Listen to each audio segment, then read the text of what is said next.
shit. We're back, bitches. She been wanting to say that for like 18 months. Maybe 24 months. It's been a while.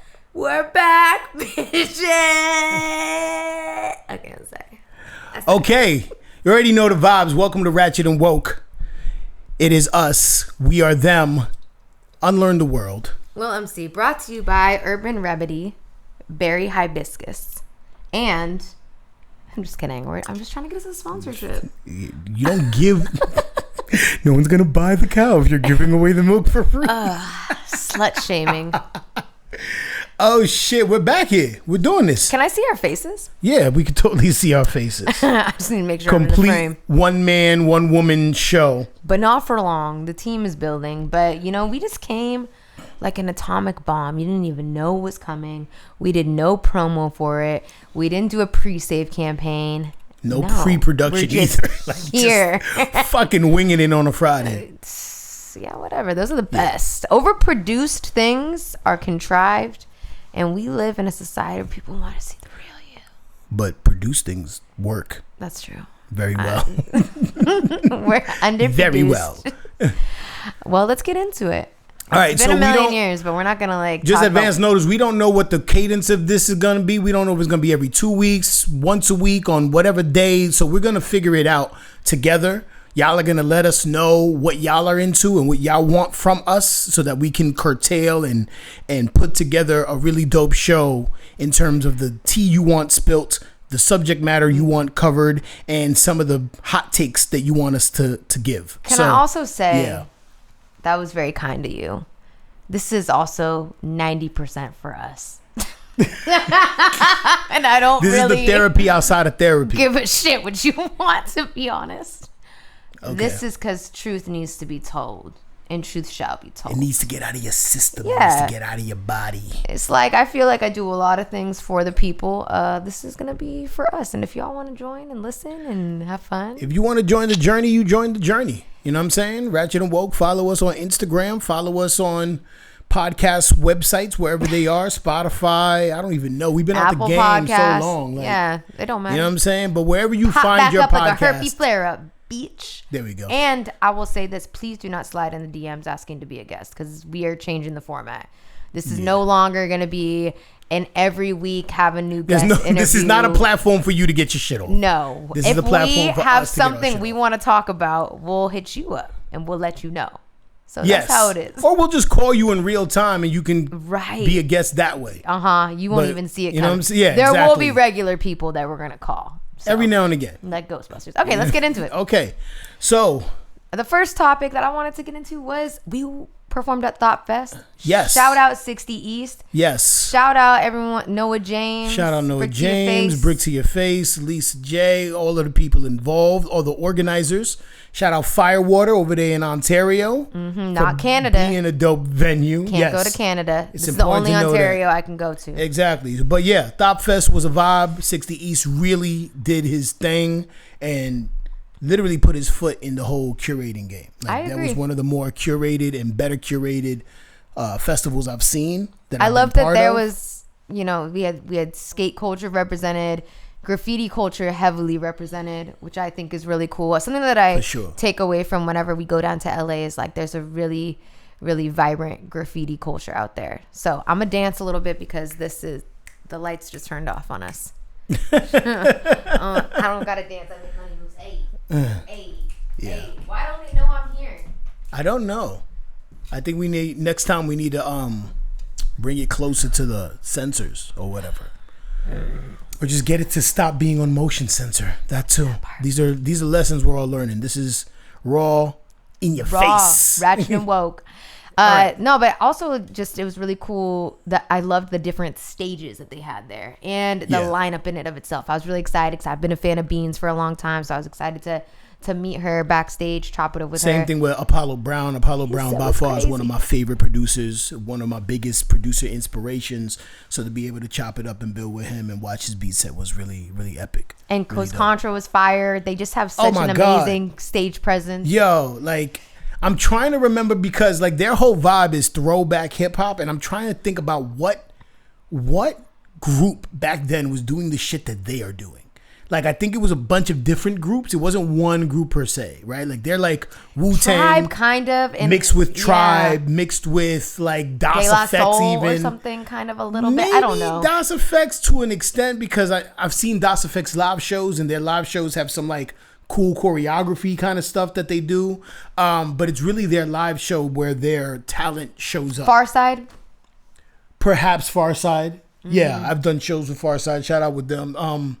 They do a couple of things, but I think just the entire phenomena of the rap group, they are a product of that, and they are doing it well in this new era where there aren't really that many rap groups. I think the last big rap group we had was Migos. Yeah. Am I missing anybody? In terms of like rap groups that are like, yo, each of them are dope, and we fuck with them, and we fuck with them as a group. Exactly. The last real rap group in the game was NSYNC. Ask Justin. He's catching DUIs and shit now, so he's definitely rap material. Why do we say that? Why do we say that, like, the most toxic, bad shit is like hip hop? I don't. You did that. That was on you. No, but shout out. That was fun. Had a good time. It was hot as ball sackety sacks. But we did that. I keep 100%. Looking at all these like high quality, beautiful photos and videos, and I'm like, ooh, I literally sweating like a whore pig in church. But it was cool. Yeah. Fun times. I'm definitely gonna just come really back, dope hip hop support. all around. Like, you know what I'm saying? All the stages were dope and curated dope. Like, throughout the day, they just got better and better. All the performers did their shit. You know what I'm saying? All the underground performers were really fire. They had instrumentation. Like, I don't know. Yeah, people really brought bands out. Like, that was dope. You know what I'm saying? And it's, like, really lyrical. And I love lyrical hip-hop that's listenable and digestible. Not overly lyrical, like... Where it takes away the musicality from that. It's... Right. Like, I'm bothered by overly lyrical miracle shit because it takes away musicality. Yeah. And I want something, at the end of the day, we all want something to listen to. Like, I think hip hop is interesting as a genre of music because on one side, you love the spectacle and the magic trick of the talent. Yep. And then on the other side, you want the musicality. And there are very few artists within hip hop that can do both very well. I'll tell you the people I think I can do really well. JID to me does that really, really well. Yes. JID is like a perfect example of that. And Snow the Product to me does that very well. Snow the Product. Because she can like give you the like fast rap, but she doesn't do anything that's like, she's not Jay Electronica King the fast rap talking about Ashkenazi and nah, that's a lot. That's like that needs to, you need to slow that down. Yeah. Go Beckley Teppy, shout out Taste Snake. Okay, but anyways, let's Thought Fest is cool. We got so much to get into. I can't linger here. She needs to get her shit off. Go ahead. No, I don't. What's next? No, I have a nice little flow here. So we've been, as we're talking about music and music industry stuff, we just did this big advocacy day for the Recording Academy. And what we did was we met with certain congressional folks. Well, first off and foremost, congratulations to you. You are in the Academy. You are in the Recording Academy and on the Grammy board or the voting body of people who vote and shit. So let's talk about that and how you got there and shit. And people gave me letters of recommendations and I filled out an application and here we are. But I really fuck with the Recording Academy. I think there needs to be I think it's just really good to have people that are like currently making music and active and have their shit together on the business end. I think it's important for that to be represented in all the genres. So like I'm always trying to get people to, try to do their due diligence and become a Recording Academy member. It's just, you just got to get 2 recommendations and fill out a really long application, but it's worth it. Right. So anyways, one of the initiatives that they do aside from just like actively advocating for recording rights is meeting with politicians and shit. Yeah. For Advocacy Day, dang, it turned the lights off on us again. But we look kind of cool. Are you gonna dance this time? I'll dance. I'm blue, da-ba-dee-da-ba-die. There we go. Oh, you did it. Okay. So yeah, I think if I stay right here, then we're solid. Cool. Yeah. So Advocacy Day is just we as the Recording Academy, we look at like different laws that we want to pass that are beneficial for musicians, and one of them is a hot topic and one that I feel very strongly about. It's the No Fakes Act, and it's basically protecting not just musicians, but everybody from having AI take their likeness, their sound, their imagery, their brand, what they say, and prevent them from being able to replicate that. No time for fake ones. Oh, we can't say that song anymore. No time for fake bitches. Wait, no, Lil this Kim? is a Lil Kim song. Why can't we say that anymore? Because it's Diddy on the hook. I don't care about Diddy. I'm talking about Kim. Okay. Yeah. No, I know. If it's a Kim song, we're not canceling a song from Lil Kim because Diddy had anything to do with it. No time for fake ones. Let's keep it. Okay. But yeah, so it's just, I find that interesting. I had like a really cool podcast conversation with the Ninth Wonder with a U instead of an O, but about like how there's different ways that you can use AI as a tool, but not using it to completely be lazy assholes and replicate every single thing. Like, but you know that's gonna happen. I know that's gonna happen. Like by virtue of everything, right? Like that's people are always trying to take the easy way out in everything. Yeah, and I think that's the problem. Like I just think about back in the day, people learned like Latin and read Jane Eyre. School. Yeah. in school. And wrote cursive with like feather quills, and now we're too lazy. Like Spark Notes was already one thing, right? Like that was like, I definitely dabbled in a little Spark Notes. All the Spark Notes. Yeah, hella Spark Notes over here. But a lot of sparks. The fact that you could just be like, AI, please write me an essay. And I don't know exactly how that works. You know, I'm not an expert in any of this. This is just me conjecture and giving opinions. But I think that when it comes to, whoa, crazy, I'm talking about AI and Kayla's calling me. She must have heard. Should I answer it? Or she's spying. It's up to you. It's whatever you want to do.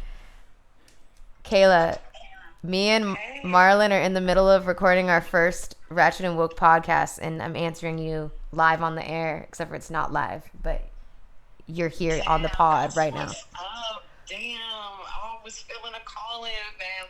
We were talking about AI and you called, and I was like, Kayla knows.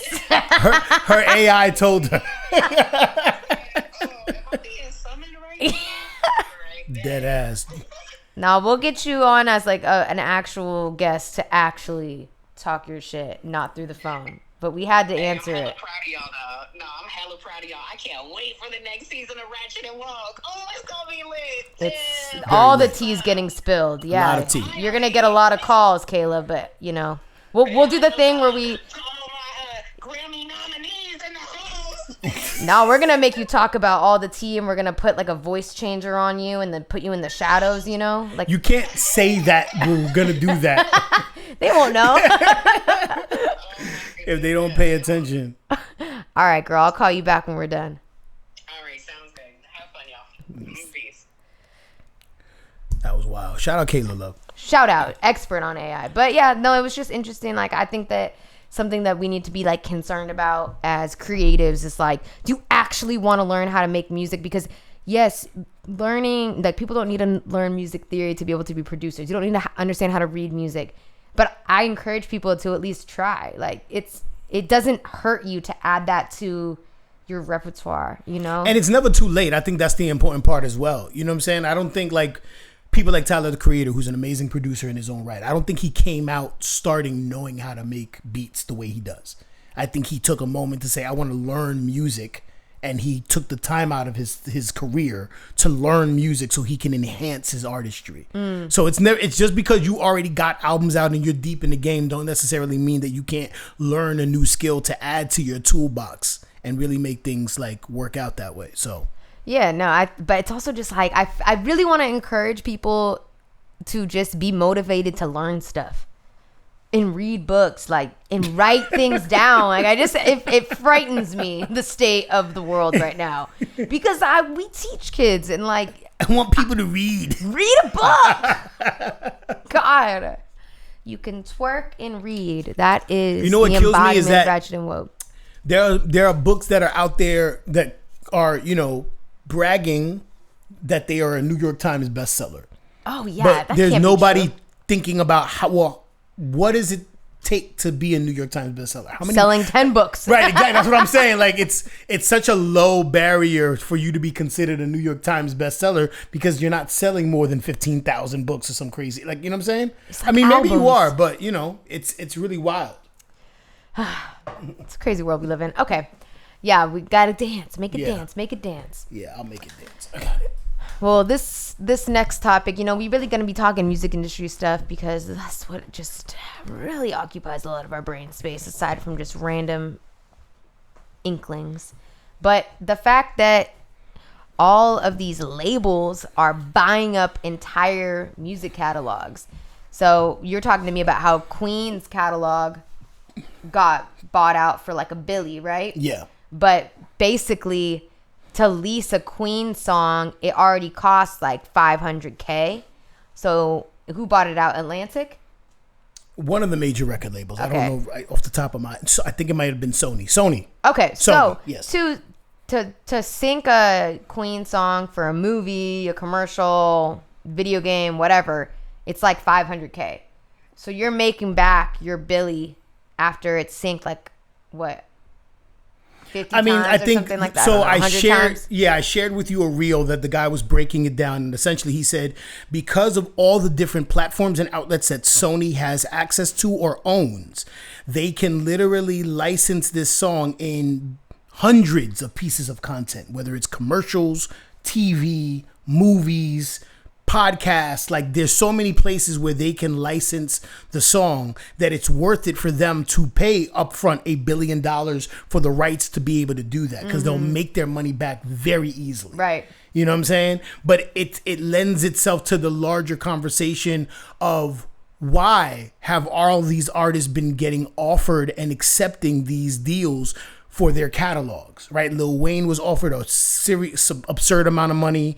The Dream as a producer was offered an absurd amount of money. Like this was happening a lot 2 years ago. And my question then was, there's something happening why they are buying them and people are selling them. And I was thinking about that and it's been ruminating in my brain. And then AI just came out of nowhere and really just started becoming a mainstay in the way that we operate.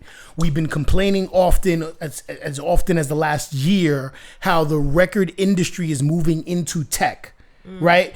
And I don't think there's anything, regardless of music, media, or anything, where you can't factor in AI and how people are introducing it. And I was thinking in terms of the movie industry and what they were just protesting about, which is we don't want our likenesses used without having rights to them and without being paid. That was what they were going on strike for. And a lot of the sticking points between them and the Hollywood studios was the issue of AI. So now you translate that to the music industry. And because we're not unionized and because we all pretty much sell our soul for the look, what are they able to do with AI if they own the rights to the intellectual property and the likeness of an artist? So what the guy was saying in this particular clip was, for Queen, it is worth it for them to spend $1 billion because now not only can they license it to all these different platforms to make their money back, but they now own the rights to create new Queen songs and to now have AI pretty much copy the mannerisms, the song stylings of Queen, particularly Freddie Mercury, and his likeness, and literally provide you with new content from Queen. So it's similar to the 90s in that the I hate this little white thing. But you caught that. Yeah, that's easy. That was crazy. Reflex is like a jungle cat. Good for you. Good for you. So not only can they recreate the likeness of Freddie Mercury, but now they can create new content based on that. And it's similar to the 90s in that the advent of the CD player and the CD allowed people to repackage and resell classic rock and hip hop and all these other catalogs, right? Because it was a new device. It was a new technology, right? So if you went platinum with the Eagles on vinyl, now we have CDs and you can go platinum again. Yeah. And this is why a lot of artists in the 90s were getting massive budgets because the record labels had the extra money from the CD sales. This is what's going to happen. Like, however you feel, like, especially if you're not a musician, however you feel, like, how does that impact you? I don't care if the record labels are going to recreate Freddie Mercury and just kind of regurgitate all music and make new hits, but it's literally going to have no soul or heart or innovation in it because AI cannot innovate. It can just recreate and regurgitate right. and amalgamate. So for me as an artist, as someone that finds value in art and creativity and innovation and creating new things that haven't existed before, and just like motivating and valuing the ability to be able to do that. That to me is scary. To other people, I don't know. And that kind of leads us into like another topic of conversation was like this. I think for people that live outside of the matrix, this is something that's scary. This idea that there's AI that can write your essays, there's AI that can make your cover art, there's AI that can make your songs, produce your beats, make everything, because soon we're going to lose the ability to even access that part of our brain where we create. And that part of the brain is the most valuable thing in the world. It's the closest. Y'all go to church and pray to God and all that, but the most godly thing you can do is be a creator. And we're no longer going to. No, 100%. I mean, they are undervaluing or devaluing the ability to create. Yeah, 100%. By devaluing art in general. We already get paid barely anything. Right. So as an artist, as a musician, they've devalued music. As a movie maker or a filmmaker, they're devaluing that from streaming. Script writers, art, visual painting, artists, yeah. Right? Just actual painting. All of it is being devalued. But people don't understand that shit all has an impact on your mental health.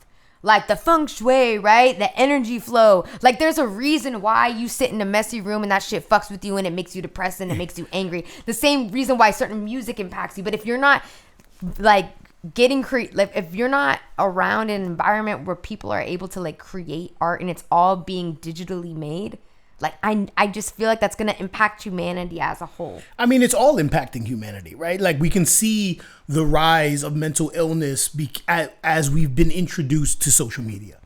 We can literally see, like you can watch charts and see how it's spiked in terms of incidents of depression, isolation, I all know, of these but things. I'll also say people are a lot more like, people have less tolerance and resilience as well. That's a thing. Well, it's a shortened attention span. I mean, no, people have less. People are so soft. Like we don't have. That comes from being on social media and not being outside. For sure. Right. That's what I'm saying. That's the point that. But I like the rising levels of people saying I'm depressed and I this, like all these disorders. Is like people are over-diagnosing themselves.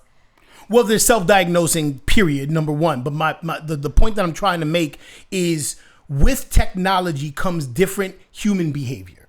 So we have introduced social media and all the things that are in our phone. That has had an effect on us. We know that. We're now introducing the concept of AI and how it relates to creativity. And we're going to see an effect on that, which is what you're saying. People are going to lose the ability to think for themselves. We see it in classrooms. We see it when we're trying to get kids to write songs to do anything. I need y'all to understand this. We see it.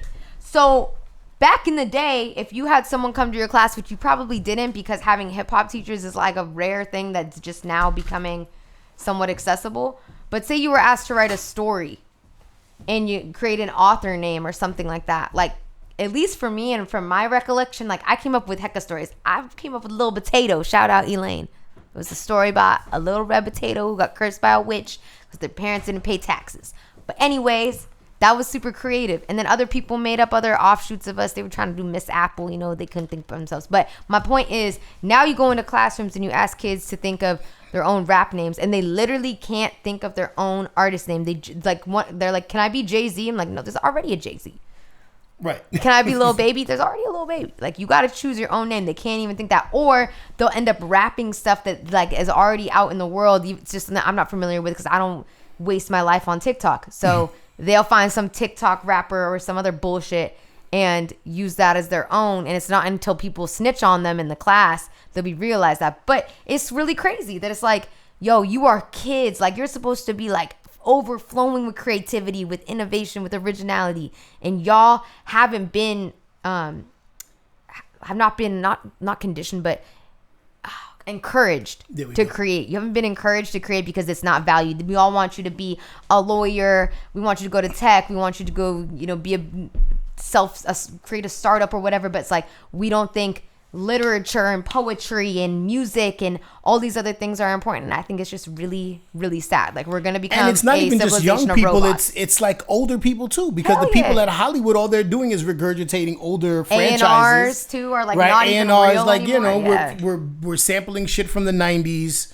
We're getting clearances for that. We're rehashing or creating sequels for movies that dropped in the 80s or in the early 90s. Like, we're losing originality. Originality in and of itself is no longer valued. It's considered like a very niche thing, like only artists really respect. So if you look at any artist who's really artistic and their popularity is really among artists, which is why people generally like them, because the tastemakers, which are the artists, have co-signed them. But like, that's so crazy to me. And I'll say this too, like, I'll switch to a positive note, because I'm not just trying to rant and be negative, you know, but like, for me, the best feeling in the world is that feeling of being inspired. It's like, you watch this movie that was so dope. He knows I'm like so picky with movies. I will not waste an hour of my life watching some bullshit. I don't watch Bravo or any of that garbage ass shit. Boom. 90 Day Fiancé is always on Max. It's not for me. But when I do find something, because I'm hella picky, because again, like all the things I just said, and you end up watching it and you leave and you're like, that was so dope. The script writing was fire. The plot was crazy. The dialogue was so dope. Like, those types of films, you leave and I'm just like, I feel something. And the same thing happens when I listen to, like, I listen to the Doechii album. That's the last album that I've listened to in a really long time, that left me like, this is art. This was so creative. This was so unique. This was so like original, you know, like I could hear the influences, but I know it. This couldn't have been done by anything else. The effort. I think that's really what it is. It's like nobody wants to try anymore. Nobody wants to fail. Yo, that is so true. Right. Y'all gotta fail. I failed so many times. Like, I have my failures like on the internet. It's embarrassing, but it's like, don't be afraid. That's really what it is. That's the problem. People are afraid. People are afraid to fail because now we're in a world where your failures are caught in public view. You could take an L by yourself in a lot of cases. Like when you were younger as a battle rapper before the advent of social media. I peed my pants in class, you guys. That was embarrassing, but it was never caught on film. Exactly.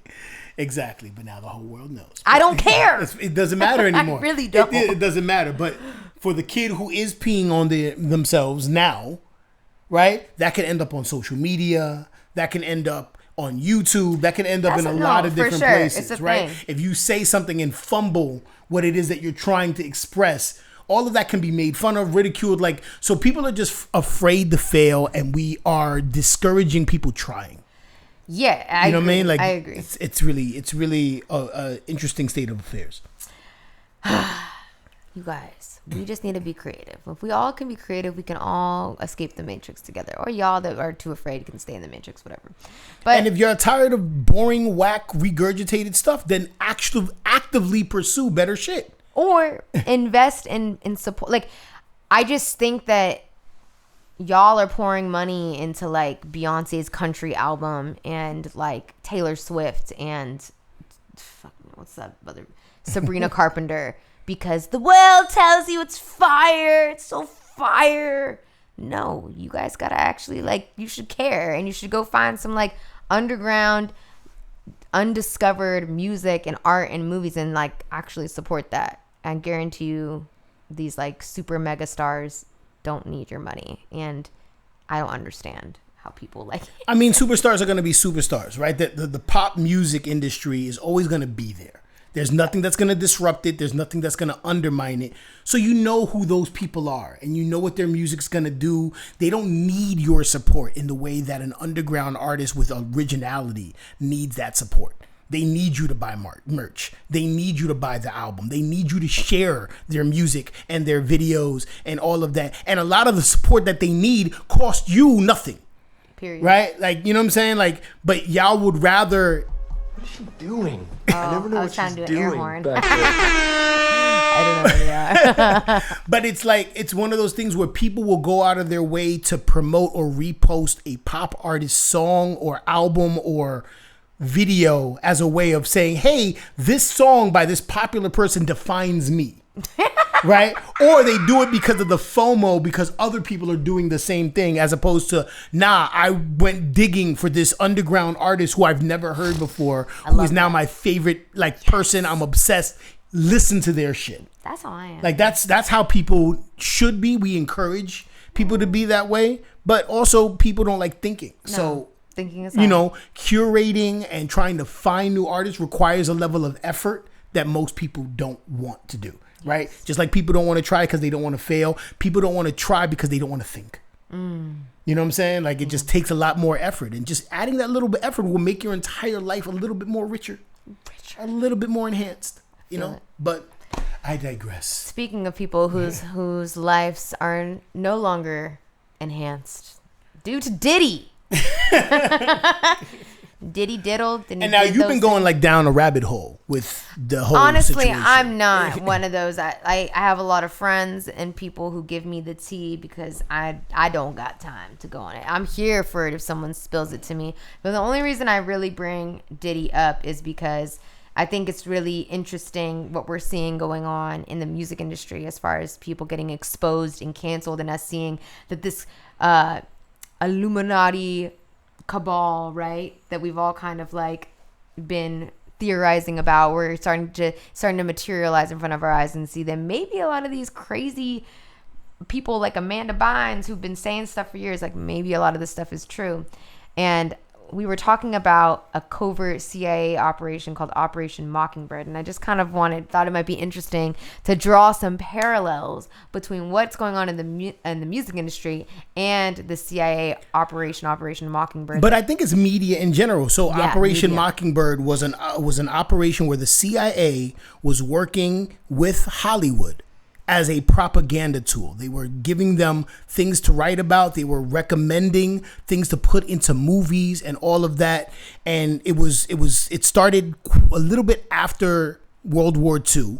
Because we no longer had Nazis to fight. So now we had a new way of keeping America safe by preserving American democracy and American ideals through the movies that would then be exported. Anti-communist propaganda that would then be exported into the world, but more particularly reinforce the narratives that we've made Americans accept. Right? So that is already kind of established as something that's already happened. It's documented. It's a fact. It's not a conspiracy theory. Now you fast forward into present day and the music industry and all the shifts, the movie industry and all its shifts, the introduction of AI, but more than anything else, it's the intellectual property that a lot of executives own, right? Diddy owns not only Ciroc and vodka and all this and that, but he also owns catalog. Right? A lot of these other executives, Kevin Liles, who worked at 300, a lot of these executives own catalog. Now, if they're caught in legal bindings, they're going to have to liquidate a lot of assets, and a lot of that may come from those catalogs that people are trying to buy. More particularly, record labels are trying to buy. So not only do they own the music as intellectual property, they own the likeness, they own the right to promote it, produce it. So it's not just like Diddy's the catalyst to a lot of other shit that's going on within the music industry and within the entertainment industry that we haven't even seen the beginning of. You know what I'm saying? We don't know what the fuck is on those tapes that they're going to see, or who, for that matter. Now, people are already speculating. You had Jaguar Wright on Piers Morgan doing a lot of accusations or making a lot of accusations about Jay-Z and Beyonce. How did that make you feel? She's been on a tirade. Well, she's, like what I was going to say is she's been on a tirade against Jay-Z for the last maybe 15, 20 years. Right? Like, that's just kind of like been her thing. You know what I'm saying? Like, and again, anybody exposed for being a fucking creep, I don't give a fuck how good your music is. I'm not supporting you if it's proven that you are a creep. It's hard for me to like really reminisce on Bad Boy and its era when I'm literally watching the dude who created all these hits kick his girlfriend in a hotel hallway. Right. It's really hard for me to like kind of reconcile those two, compartmentalize. Yeah. So it's just it's unfortunate, it's disappointing, but the point I'm making is that now a lot of fingers are being pointed at a Jay-Z, a Beyonce, a Dr. Dre, a Kanye, anybody who's been in the mix, right? There's lawsuits happening. A lawsuit just got filed with Dr. Dre because he threatened his therapist, his marriage counselor. You know what I'm saying? Kanye is being sued for a myriad of reasons in terms of like all types of like, so hip hop, or at least hip hop music executives and figures, are coming under attack. All the while, the music industry itself is playing musical chairs, right? You have Lucian Grange running Universal. His son is now gonna, as of October 1st, already runs Atlantic, right? So 1/3 of the music industry is owned by one family now, or ran by one family, right? You have the head of, I think, Sony and some other department stepping down. All these other executives are stepping down. Atlantic dropped 130 artists. Universal like laid off 30% of their staff or more. So you see all of these things, and these are not all done mutually exclusive in vacuums. This is all happening for a reason. We don't know the reason. People are about to go down. But shit is hitting the fan. It is. And the best way for anybody to protect themselves is to have leverage over somebody else. Right. And it's going to be Game of Thrones. Very Game of Thronesy over the next 12 to 18 months. I promise you. It's going to be like really fucking crazy. Yeah. No, I mean, and I think it's important to like just keep in mind that like the way that, you know, the whole reason why I was even drawing the parallel in the first is between Operation Mockingbird and this is because the reason why the CIA was like no longer needed after the Cold War. And so they needed a reason to keep them around. And so they started tying them in more heavily with Hollywood. But in that same way, like don't ever for a second think that the music that you're consuming, the people that own that music, just like you said, it's like 3 families now that own the music industry, that they don't have their own agendas. Because similarly, when we were watching, I don't remember his name, but the creator of the Boondocks, Aaron McGruder. Yeah, Aaron McGruder. Yeah. He was talking about how there's 10 people that control everything that you see. And when people have that type of power, different frequencies that you listen to, different like narratives that you keep it's not by accident. If you keep hearing like the same themes in music over and over again, it's not just because it's trending. It's done by design. All done by design. And that's part of the reason why I like to encourage people to think for themselves, because otherwise you are in the matrix. Are you going to see the glitch or not? Like, are you going to be the glitch? Hey, be the glitch. Don't just see the glitch, be the glitch. Right? Like it's just think about the stuff that's going into your brain, you know, think about how that affects you and impacts you. That doesn't make you a conspiracy theorist, you know, like we talk about this all the time. We'll be talking about something and then it'll come across my phone in ads, and it's really not, it's not, you know, rocket science. Like all of this stuff is listening to everything we do. It's tracking. We're in a surveillance state, and we don't recognize that we're in a surveillance state. We're in a cult, and we don't realize that we're in a cult because they keep lulling you to sleep and they keep pacifying you by tapping into your insecurities and then trying to sell you products to cure your insecurities. And everyone. Okay, well, this is the other thing. How much of this do I want to say? Okay, I'll say this. Well, because I don't want to get Lillian in trouble. But suffice it to say, Aaron McGruder was saying that, you know, when he was speaking with people from Cuba, they're like, all of this insanity is going on in America. Like, why aren't there revolutions? Why aren't people doing anything? He's like, oh, well, we have... Americans have drugs and TV, movies, television and drugs. And this was from 20 years ago. This was a C-SPAN like black leadership. So good though, by the way, from like 2003 for sure. But I would say I would replace TV now with social media and just media in general. Like you guys know that feeling when you're just scrolling and it's like you're time drunk and nothing even matters. You don't even know who you are anymore. Pair that with like the incredibly insane drug epidemic in our country. People are addicted to hella stuff and it's normalized, right? Like, this is the thing that's crazy is that like sobriety is like the hardest thing in my life to ever do. And now that I'm sober, I have people in my life that call me boring for it. But really it's because they're addicts of themselves and they don't want to admit it.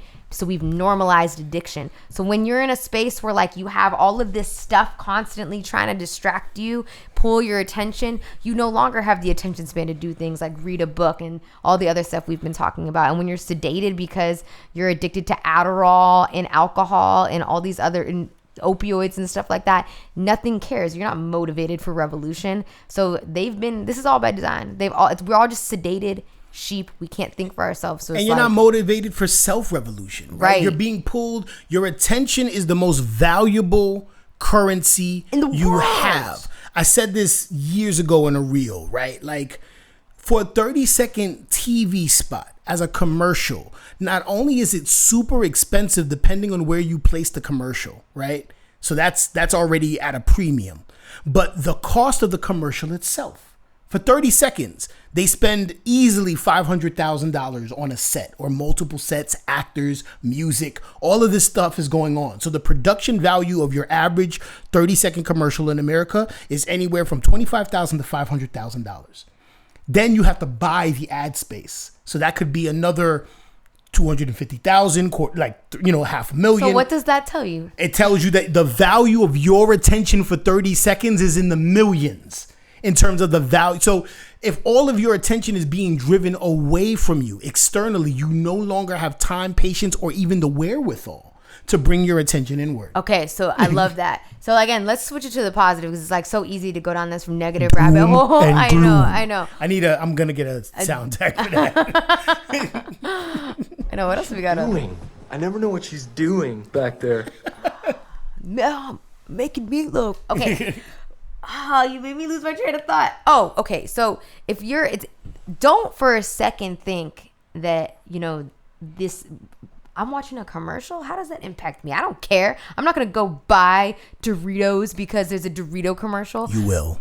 Right. But like the power of influence is like so palpable, but inversely or reversely, you could do the opposite. Like I really believe that that those Illuminati 1%er motherfuckers, they care about our attention so much because they know that they have an ability to manipulate us through constantly like shoving stuff in our faces, right? Like social engineering, all that. Like that's pretty much like proven. But I also think that we have the ability to like take that back. And 100%. If we start like really going inward, like I think we'd be able to unlock abilities that like there's a reason why they're like the CIA was using acid to try to like make us like super mutants with telepathy. Like I think there's something they've been progressively trying to mitigate the speed at which we create a consciousness spiritual awakening, because that means it is a wrap for their system of control, which is really for their own survival, right? The lower 99% of people are the economic driver for the top 1%. For sure. They're like parasites. Yeah, exactly. That's exactly. And we are the nutrients. Social engineering in and of itself is to ensure the status quo of only X amount of people being able to be literate, X amount of people in jail, X amount of people as bus drivers, X amount of people as accountants, drugs, lawyers, doctors, in drugs. So these numbers may fluctuate, but as long as there is a certain amount either under or over, they know how to keep their life going. But like, and the minute that upsets, we can upset that. We can totally upset that. Yeah. And it's like, it's all just the things that we just like, it's such simple things. It's like sleep, water, exercise, food, like the Maslow's hierarchy of needs, right? Look that up if you don't know. It's like the first is just like the foundational things that you need to survive. Shelter, base. So get needs. There. Then you go to the next thing and it's like, man, I'm trying to remember exactly what it is. Like it's like self-esteem and love and community. Yeah. But there's something in between there. So I can't remember exactly what it is. But it's like your base needs and then more of like your internal needs. It's similar to like your chakras, right? And very then similar. You reach self-actualization after you keep climbing up this pyramid. But it's like, I think of it as, okay, once I'm no longer in this like fight or flight mode, once I'm not in survival mode, I can think about the other things that I need. Okay, well, I need to be at peace. What do I need to be at peace? I need to work on my mental health. Okay, now I'm at peace and I've really focused on my mental health. What do I need? I need to focus on my spirituality. I need a connection with the divine. I need to be more tapped in with nature. And then, okay, now what? And like, you can really get up there until you're in a space of like, whoa, I'm really connected to everything. And then all of these people that are trying to like influence you and vie for your attention no longer have that power over you. Yeah, you can move out of the paradigm of control by being able to self-actualize and obtain your needs. It's Adrian. Oh, let's answer Adrian. Yes. What's up, baby? Hey. You said you wanted to call me? Yeah. I'm on a podcast right now, and you're on too. It's my podcast with Marlon. Do you want to say anything to the people? What's up? We're talking about the Niners and how they suck. What? It's foul. You're foul for that. Niners just caught a huge dub against the Seahawks. Absolutely annihilated them. I don't want to hear it. I was joking. I would never say such a thing. But he did make me lose on Prize Picks. So. No, we didn't lose. Yes, we did. I lost $20. You lost $20? Yeah. So I'm gonna need redemption, but we could talk about it tomorrow. I got you. Don't worry. I got this. Yeah, you better.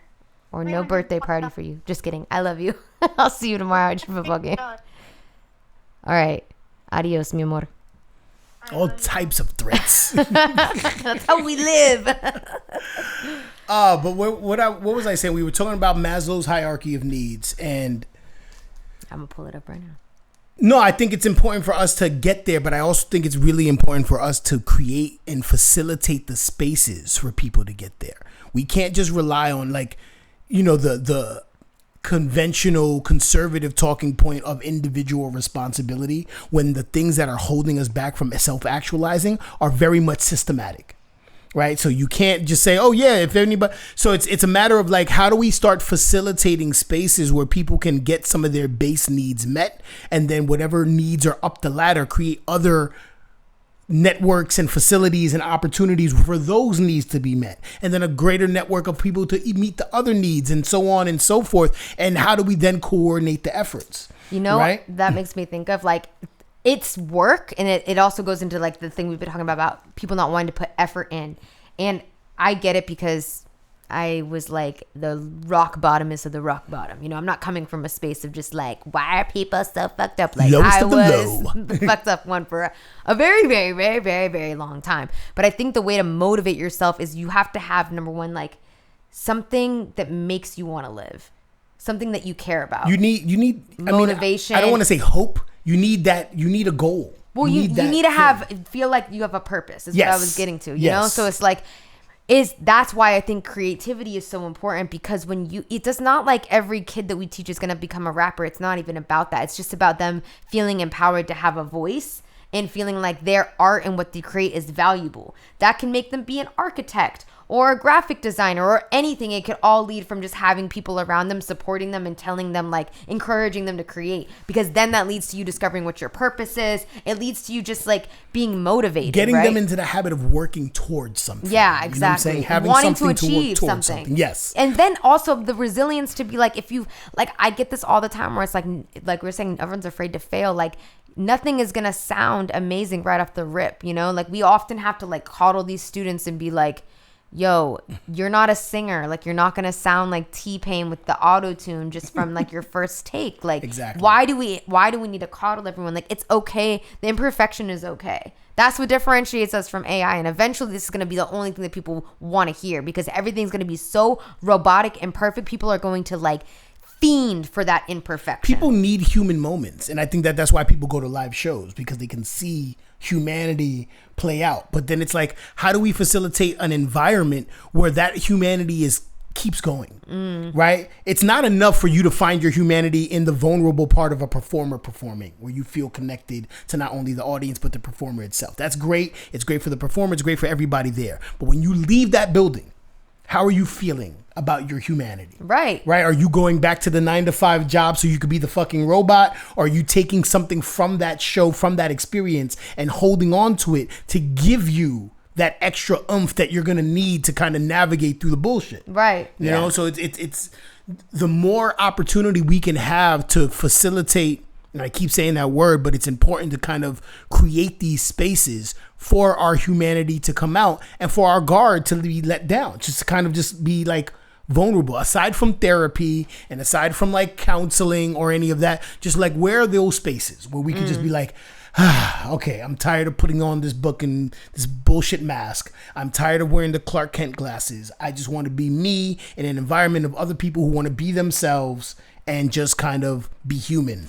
And I think that's why we are so, in love with hip hop culture, because that's what it provides you. But I know there's other spaces where people can be themselves too. But I think we've unpacked that. We've unpacked it. Yeah, we've unpacked. Let's get into some fun stuff. Fun stuff. Okay. Happening now. Okay. Well, what time are we at right now? No, we're good. Yeah. Yeah. It seems like it's been 5 million hours. Nah. Okay. Well, we did go to a wedding this weekend. Let's talk about you hating weddings first of all. Let's get into that. But I love my friends and I love when they're happy. Okay. Yes. Yeah. No. Let's get into why you hate weddings. Oh, it's just the Matrix. You know, I don't like doing anything that's conventional. Anything where it's I love like Jamie's wedding was fire because it was like the most unconventional. I cried so much at that wedding. Oh my god, I was also really turned. But I just like I used to bartend them, you know, and so I would literally just see the same exact thing happen in like different with just different people. Yeah. Different cultures, different races. But it wasn't like it was all the same at the end of the day. Right, you right. know? So yeah. I don't know. It's something about it. It feels like you're trapped in Groundhog's Day. There we go. And it's always like dysregulated me. Anything conventional that people just do to like plug and play, it just makes me feel out of place. The routine of it, the mundanity of it. It's very or like, I feel like people feel like they're supposed to do something, and there's a way that you're supposed to do it, and if you don't do it, then you're wrong. And I've always just like fought against that. Like, you're supposed to go to school and get a degree, then find your beau, and then marry them, and then have a child, and then get your retirement, and then go on a cruise. Find your beau? Yeah. You'll never find a beau with that domineering tone. But all of that to me just made me want to vomit. And so like it just I think it's a lot of it just has to do with the fact that I don't feel like anyone should. You don't respond well to convention or tradition. Yeah, I think I like when people aren't afraid. I like when people are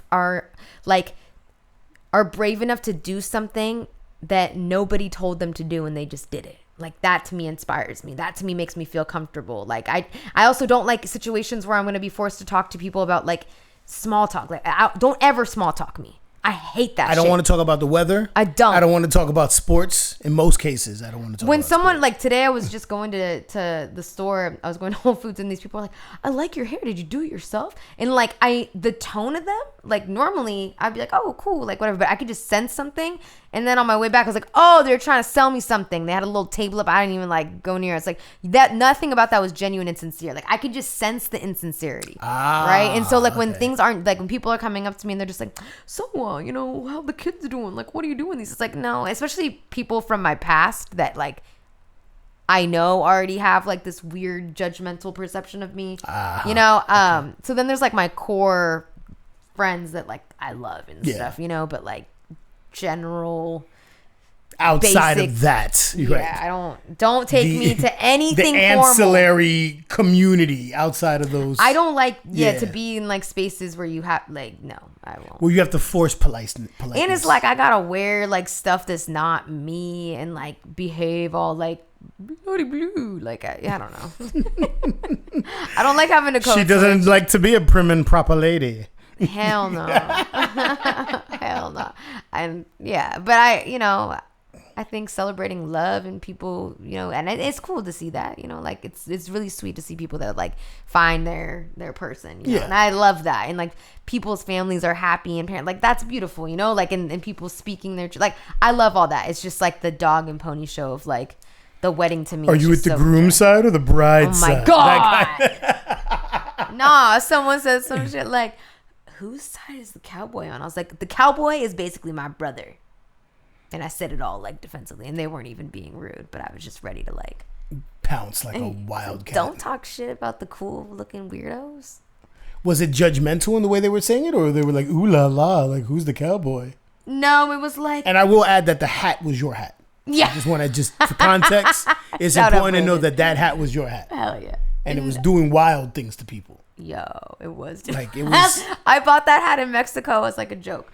And I just wanted to wear it on the plane. Whatever came from Mexico. I just wanted to wear it on the plane and be like a, you know, like a Mexican oil cartel, like harder, like a vaquero. Anyways. Oil cartel? Because that's what the cartels are? Oil? This one was. I didn't. What's the big deal? Oil. If they're oil cartels, what's the big deal about what's going on in Mexico? They're just giving us gas. But. Yeah, no, it wasn't defensive. But Lillian, shout out Lillian, said one of the funniest things. Are we allowed to say it here? I don't know. Is it allowed to be said? I don't know what's about to say. What's about to be said? The funny thing that she said to you about coffee. Oh shit! All right, go ahead. Tell this. Yes, it's funny. Very funny. We were spending a whole lot of time trying to find coffee because we don't drink and we were tired and we needed to like get perked up. And we were just talking about how we needed creamer, but we wanted like almond milk creamer because we don't drink cream. I know I'm so sounding hell. It's the most bougie. I don't like milk from a cow. I would have drinking the breast milk, and Hannah wouldn't give me any. She was actively looking for breast milk. I would have taken breast milk. Annoying. Why is that weird, but cow milk is not? Like, that's so weird. Drinking your homegirl's breast milk is weird. I don't give a fuck. Multiple breast milks. That's even weirder. And we could take a poll. Not I promise from the breast. You. That would make it better. At least that's like hot. Like I don't. You know what I'm saying? Like it's even then. It's weird. It's weird. Like I don't understand. You know what I'm saying? Do what you want. Yo. Like, all right, whatever. Lily was like, I hate black coffee. I won't drink it. I hate black coffee. And then Marley. And she's saying it to me, and I'm just looking at her, but the way she said hate was such vitriol and passion, I was taken aback. But she thought I was being offended by her saying she hates black coffee. To which she was like, no offense. And I'm looking around like, yo, what am I offended by? Like, why would she think I'm offended by her saying she hates black coffee? And then it was like a quasi-racial thing that made it funny. Like, it was just, she's like, no offense. I'm like, oh, none taken. You know, I don't speak for the black coffee community. I'm sorry, like. It was just so. Go down and we were trying to place bets on how many people. So for context, your friend Elaine, congratulations to Elaine and Matt. Your friend Elaine is mixed. She's half black, half white. Mm-hmm. So the only black people at the wedding were her family. Yeah. Aside from me. Yeah. So we were trying to guess, like prize picks, either under or over, how many people at the wedding were going to come up to me and either give me congratulations for my family or for my relative being married, or ask me if I was related or how I was related to Elaine. And much to my surprise, nobody asked. Because to be honest, you don't come off as Elaine's family member. Nah. Yeah. Nah, I don't. At all. Not at all. But it was interesting to try to test the racial ignorance of the crowd. Nah, I think Lillian said the most racially ignorant. Yeah. She won. And that. even then, she was being considerate. Exactly. Good for her. Oh, Lillian. Yeah. We love you. Speaking of more race-related topics, we've been talking about this because he always needs one at the airport. But why are there no do-rag stores at the airport? Why are there no do-rags in airports? I don't understand this. He doesn't understand. I don't understand this. New York turn on. But maybe like in Atlanta, I would think it would be the only. Atlanta and Houston would be the only places that I think that would have an actual store with do-rags. And you want to start a do-rag store. And if there's not, then I'm totally starting a do-rag store. Airport do-rags. Do-rags, bonnets. What would you call it? I don't even know. We got to come up with a clever name. You're good with the clever names. Give me something. This is your territory. Is it do-rags? Because it's do-rags? It's my territory because it's do-rags? Oh, man. Do-rags to riches. No. I don't know. I like that. I was going to say something like a play on like laid down. Like laying down. Baby heads. Nah, I don't know. Baby heirs. I think we'll keep workshopping it. Don't. Let's move on. Okay. Well, we did have a show we wanted to do, but I don't know if they're ready for that. Well, I mean, once I have the store ready, then part of the content of the rollout would be this idea. Doing I like to call them social experiments. And it would be your mother, Mimi Correa. Shout out Mimi Correa. And she would have to find a do-rag for me. Yeah. But she couldn't drive to a location. Mm-mm. That's the premise. Yeah. She has to take public transportation. And it has to be in Deep East Oakland. And find me a do-rag in a location in Deep East Oakland. Or West Oakland. Whatever comes first. Right? So that would be my premise for that. I just want to see the adventure of it. Yeah. And your mom's a chatty gal. So I'm sure she's gonna meet a lot of friends along the way and have those interactions. I don't know if they'll be friends. Maybe they will. Who knows? Yeah. Who knows? I'm just here for the jokes of it, and I'm here for the sheer entertainment value. I want a GoPro on her head so we can see people. Nah, we need like a camera crew who can capture her and whoever she's sitting next to on BART. No. Having an interaction. I want to see what her face is when they come on BART and they start dancing. Like, Showtime! And then maybe she can ask them because they all wear do-rags. She's seen all of that. That's not shocking to her. Oh, okay. Yeah, Well, dancing this is becoming less exciting the more I know about your mom. Yeah, no, I was just thinking it'd be funny for her to try to like go into the store and describe. I mean, maybe that's what we filmed. Not even the journey it. of it. Like you going into the beauty store in West or East Oakland, speaking with the Korean lady, because it's always a Korean lady. And my last name's Correa. See, you're writing it itself. It's What you know? Yeah. And asking for, I think that would be fucking humorous. I just, even if it's all We have a lot of content ideas. 5 to 20 seconds. It's just I think it's great. Executing. Okay. All right, well, we're getting to the wrapping. Before we get out of here, it's game time. Game You have a game you want to play.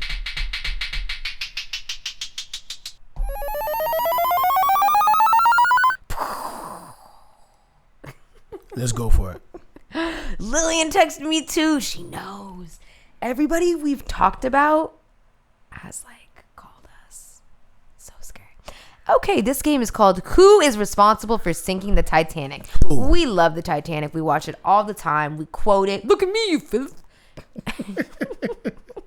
Why do they? One of our favorite movies. Why do they insist on calling us to dinner like a damn Calvary? Random quotes. Okay. So what else is it no, let's give the papers something to write about. Oh yeah. There's more. Retire with a bang. Rose is displeased. To do. You gotta love all of them. So is this like Clue where we try to find the suspect? No, we're gonna choose someone in the Titanic and advocate for why it was their fault the Titanic sunk. Because I know who mine is. It's Billy Zane. Oh, I don't think it's Billy Zane. I think it's Retire with a Bang. That guy's fault.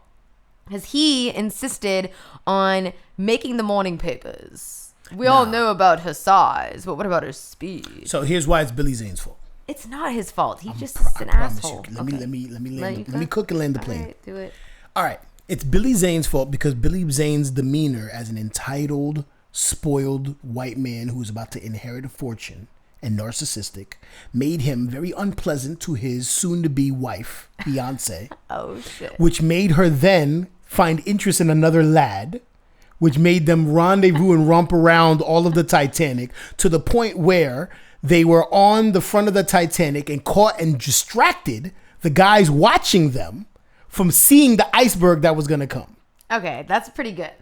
That's pretty right? Good. But I will retaliate with the fact that it doesn't matter because at that point they were already fucked. Even if they hadn't glanced down for a second, that ship was gonna hit. So okay, and them bitches weren't even really. So you think it's the dude who made it go faster? Yes, it's 100%. He was like, I really don't want to stress the engines or the rudders or whatever, and he was like insisted on him going fast because he wanted to show up a day early and make the morning papers.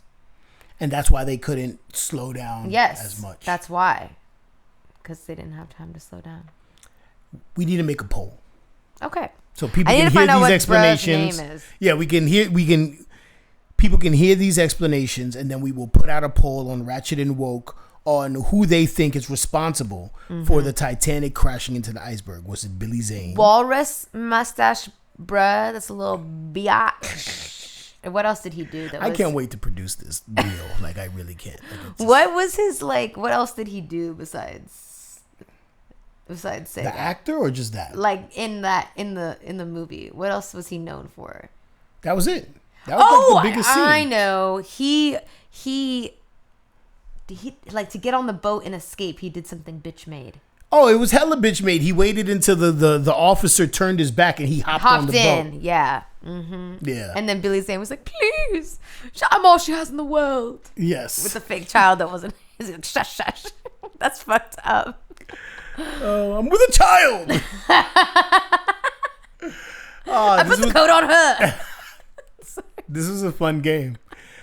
It reminds me of my idea for movie karaoke. I think that has to happen. Somebody needs to create that. I want to create karaoke. But Karaoke everyone in thinks the car? what I want the lyrics to go across the windshield so even the driver can sing. And then we'll shove a microphone somewhere in the steering wheel.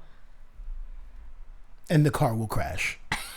Oh my God, I didn't even tell you I saw a fucking car crash happen right in front of my eyes on my way here. Oh shit. It was it was really crazy. Everyone was okay, but it was just like, car accidents are wild. Like at any moment they could happen. They really can, real ones. Yeah. Was it bad? It was bad, yeah. But everyone got out and was okay. But it was like they both went. Was it like an intersection? Yeah, it was an intersection. Ugh. Yeah. Yeah, all bad. But it wasn't even that loud. No, it's just so crazy. I do have one more game if you want to play. Let's close out with 7 Degrees of Kevin Bacon.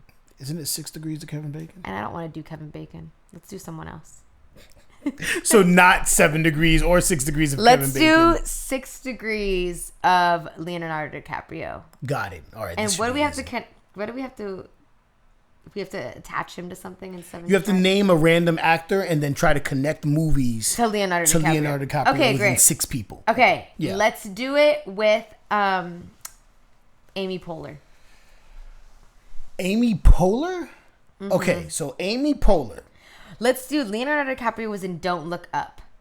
And wasn't Jonah Hill in that? Jonah Hill is in Don't Look Up. Okay. And he's also in Wolf of Wall Street. Great. So cool. There's 2 movies connected to Jonah Hill, which connects him to Leonardo DiCaprio. Okay. Amy Poehler. Who is she in a movie with that Jonah Hill would be in a movie with? Tina Fey. Oh, Mean Girls. Okay, so Amy Poehler is in Mean Girls. With who? Rachel McAdams, who is in that movie with Channing Tatum where she forgets who she is and he has to make her fall in love. And they're in 21 Jump Street together. Exactly. Whoa! Boom. That was really good. That was really good. All right. Well, that's it. So at least we ended on a high note. Yeah, no. My brain, I'm not going to lie. It's a Friday. My brain is like, what are all these weird risers? They're risers. And why do we need 8 of them? For different ways to go up. Okay, well, let's end it with this. Clever girl. Until next time. Okay, this has been the resurrected Ratchet and Woke, Unlearn the World, Lil MC. You can follow us on Instagram, Ratchet and Woke Podcast. Is that the name of the Instagram? I don't even fucking remember. I'll find out. You can find us on all of your Spotify, iTunes outlets for podcasting. Anywhere you listen to podcasts. You can also find us on YouTube, Ratchet and Woke. Check us out. Share it. Spread the knowledge. Spread the ratchetness. Spread the wokeness. And we'll be back with bigger and better shit to talk about. So, this is just the intro. Peace.